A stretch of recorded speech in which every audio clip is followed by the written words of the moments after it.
आप देख रहे हैं क्राइम डाउन न्यूज़ HD। खबर शामिल करते हैं हाफिजाबाद से। सिटी रिपोर्टर वलीद भट्टी की रिपोर्ट के मुताबिक DPO हाफिजाबाद आतिफ नज़ीर का वन्ने की तारड़, कोट इसहाक और दीगर सैलाब से मुतासरा इलाकों का दौरा, नशेबी इलाकों में जारी रिलीफ ऑपरेशंस का जायज़ा, मुतासरा ख़ानदानों के मसाइल सुने और फौरी हल की यकीन दहानी कराई।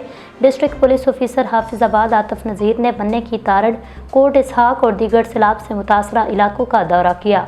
इस मौका पर DPO हाफिजाबाद ने नशेबी इलाकों में जारी रिलीफ ऑपरेशंस का तफसीली जायज़ा लिया और मुतासरा ख़ानदानों से मुलाकात करते हुए उनके मसाइल सुने, मुतासरीन को यकीन दिलाया उनके मसाइल के फौरी और मौसर हल के लिए हर मुमकिन इक़दाम किए जा रहे हैं।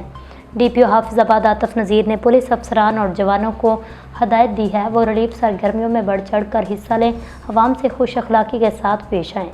उन्होंने कहा, हाफिजाबाद पुलिस हर हाल में सैलाब मुतासरीन के साथ खड़ी है। रिलीफ कैंप्स और तमाम मुतासरा इलाकों में पुलिस एहलकार हमा वक्त मौजूद हैं ताकि मुतासरा शहरियों को किसी किस्म की दुश्वारी का सामना ना करना पड़े। मुश्किल की इस घड़ी में किसी मुतासरा शहरी को तनहा नहीं छोड़ा जाएगा।